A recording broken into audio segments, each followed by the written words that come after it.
Okay, good evening from the beautiful little hamlet of Skradin, here about an hour and a half north of Split. On a rare day, or rare evening I should say, here in Croatia, because it is overcast.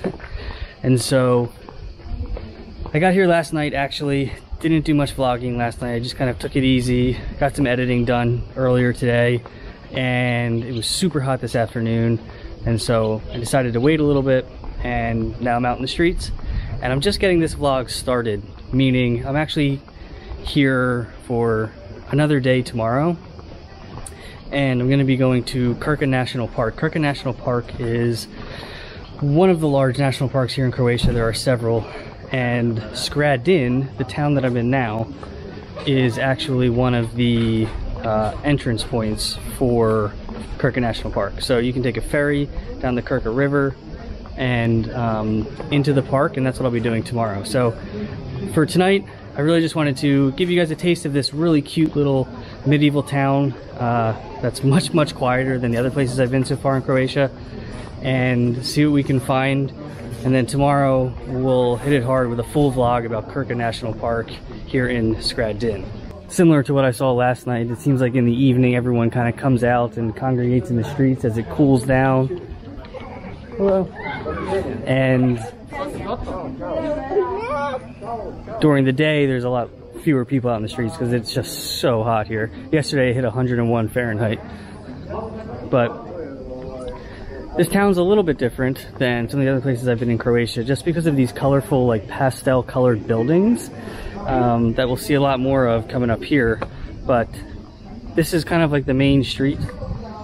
It's like the main street here in Skradin. There's kind of like one main street, and there's some little alleyways that branch off it too. But this main street is full of these colorful pastel buildings and just restaurants and shops and the like, which is kind of what you would expect in any, you know, main drag in a European city. I think a lot of people day trip it from Split and come up here for the park, or they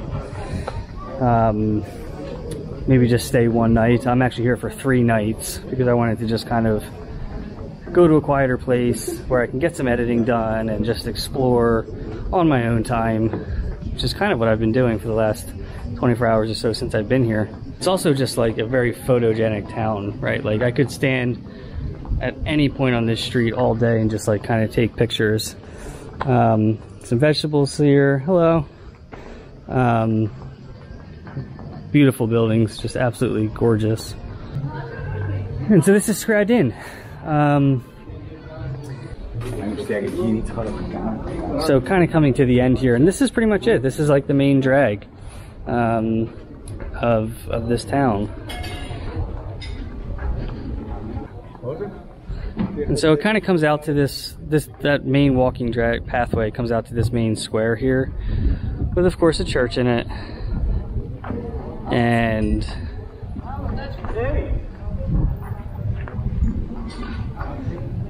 that is kind of it for Skradin.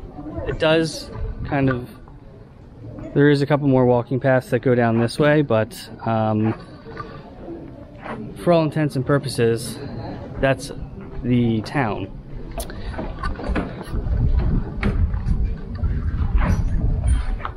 There's a main clock tower / bell tower here. It goes off several times a day. I'm not really sure what times it goes off, but you hear the bells throughout the day.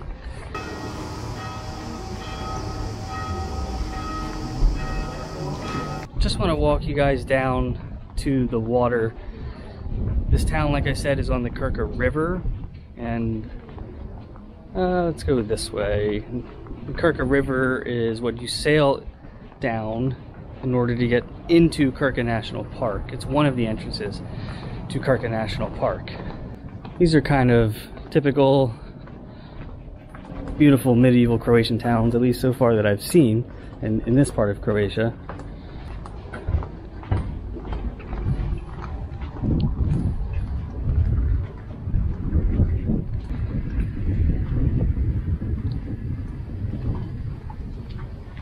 And so this is the Krka River.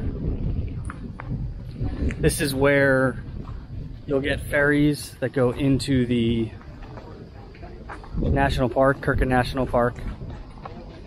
And you can see people obviously have all their yachts docked here. Reminds me a little bit of Hvar. Look at the size of that yacht. That's ridiculous. I can't even imagine having that much money that you can actually afford this. Like, I literally can't imagine having this much money. This thing is nuts. This is like a cruise ship.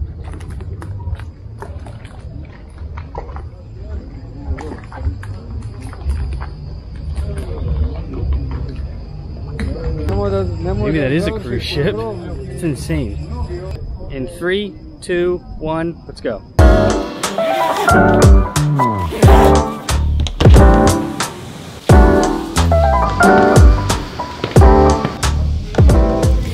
Alright, good morning guys. So I'm just walking now down this main drag here. I'm going to the ticket office to buy tickets for Krka National Park and the ferry to get into it. And then I'm gonna grab a coffee and maybe some breakfast, and then we'll get on our way to the national park. Alright, see you then.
Alright, so I just boarded the ferry. This is the ferry that actually takes you into Krka National Park, at least one of the entrances. The entrance here in Skradin. So it's 200 kuna, which is about $30 or so, which includes the ticket to the park all day and then round trip ferry to get in and out of the park. It also includes other entrances, so if you have a car or like a moped or something, you can get into other parts of the park as well with that single ticket. So not a bad price really when you think about it. It's a slow moving ferry, and we're just going to head down the Krka River, and I will see you when we get into the park.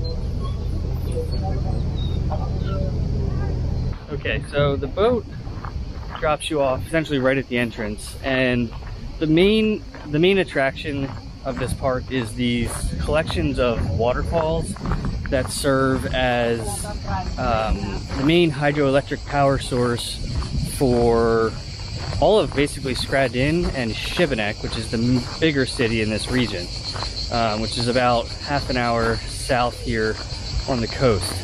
The national park itself is huge. There's tons of hiking trails you can go. It seems like it's all day hiking. I don't think there's any like overnight camping in here or anything like that. But yeah, main attraction is this collection of waterfalls, which is where I'm going now. I think it's just this very easy walking path that you just follow until you get to the falls. And then I'm hoping, I don't know, it depends on what the tree cover is like back there, but I'm hoping to get the drone up too and see these things from above. There's like a little restaurant here that serves juice and water, and then another place over here, it looks like it serves food. This is like a whole like restaurant area Oh, so I can already see the waterfalls, like I'm already here. Yeah, before we do that though, let's just get a quick idea of what the prices are like in here. They're probably marked up because we're in a park.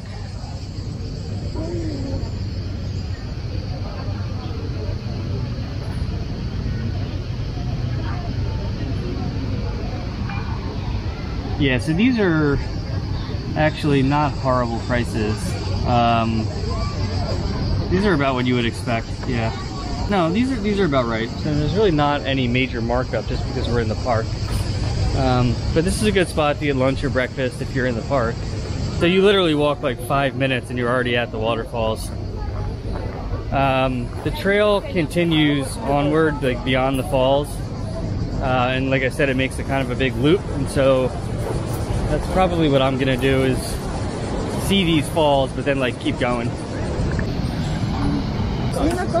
Wow, this bridge is packed.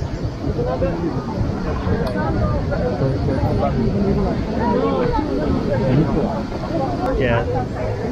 My recommendation would be to not come here in high season. Come here in shoulder season. It'll be way better. There's so many people here. It's just packed.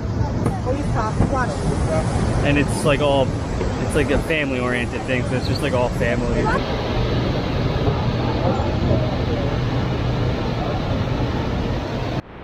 Alright, so those are the falls behind me. There's a walking bridge here that you can cross, and it's basically the main walking path to get across. It's actually completely packed right now. It's like, the number of tourists here right now are absolutely insane. So like I was saying, probably better to come here like shoulder season, like September, October, rather than the high season like I am. But regardless, the falls themselves are still beautiful. I don't know where the hydroelectric plant is that I was talking about. I'm assuming it's downriver somewhere. It's usually below the falls, but these are really, really cool. Absolutely awesome sight here to see these falls.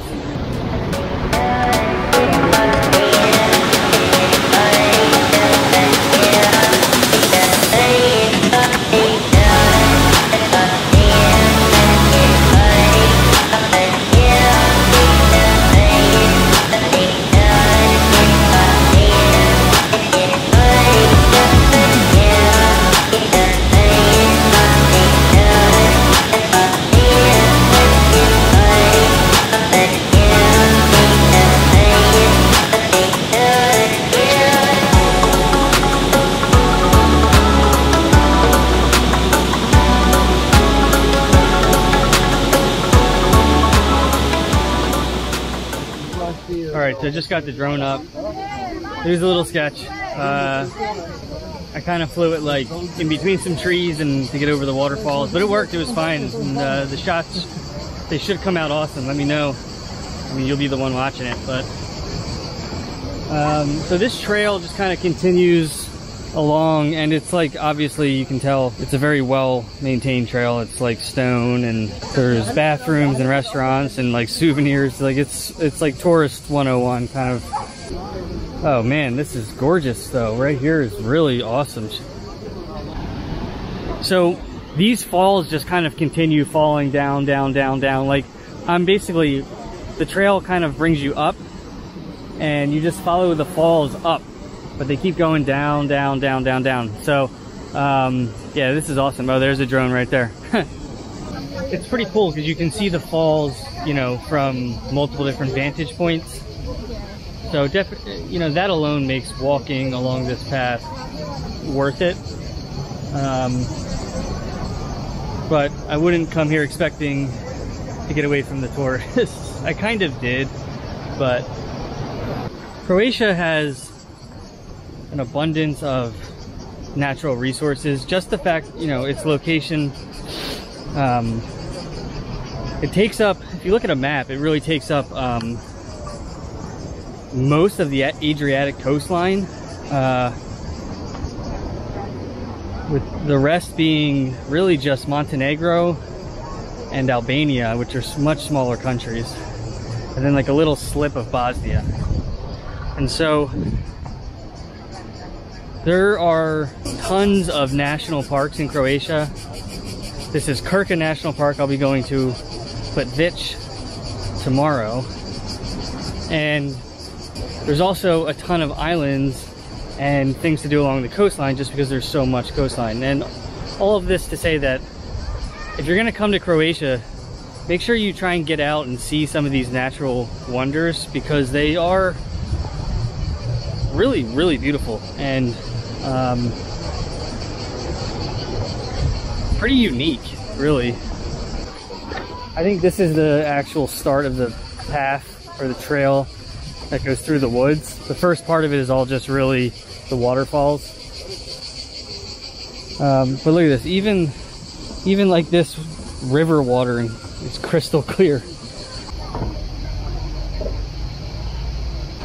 Some fish there, not really sure what type of fish, but the fact that you can see all of them, maybe trout? These might be trout. So supposedly there's a part of this park where you can go swimming. At the base of the falls, there's a bunch of signs that say no swimming. So I'm not sure exactly where these swimming holes are. Wow, there's fish all over this. There's fish everywhere. And you can see all of them and straight through to the bottom because this water is so clear.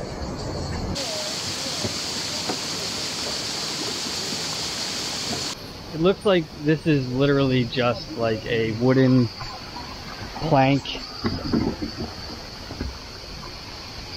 walking trail that goes through the woods. I would say that it's worth coming here to see the waterfalls. They're really cool, especially if you have a drone. There are other areas of the park that you can go into. Like I've been saying, and I can't speak too much about them because I don't know, I haven't been there, and I don't have a car, so I'm not really going to get there either. Look at how this is just so packed.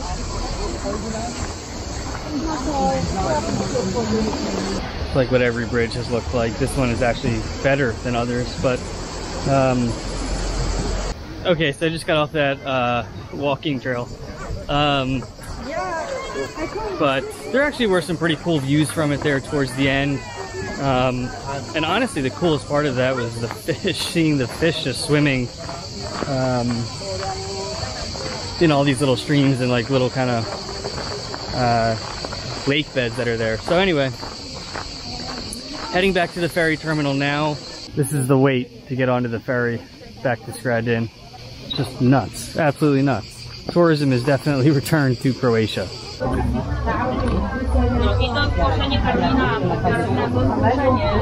just boarded the ferry. It's super packed, so I will see you guys back in Skradin again.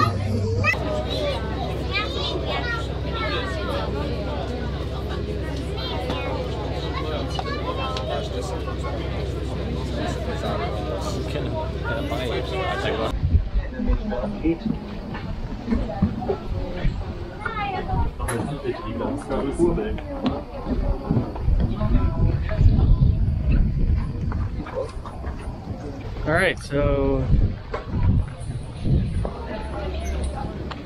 just made it back to Skradin, and hope you got a decent representation there of what Krka National Park is. It's definitely worth seeing if you're in the area. I don't know if I would make a special trip out here from Split to see it, but if you're in the area, if you're in Sibenik, it's worth a day trip to see the waterfalls. They're really, really cool. I would just say try and come here in the shoulder season and not the high season, and you'll get away from a lot of the tourists. But with that, I'm gonna say goodbye from Skradin, and I will see you in the next vlog from Krka National Park, about 2 hours north of where I am now. Thanks guys, I'll see you then, bye.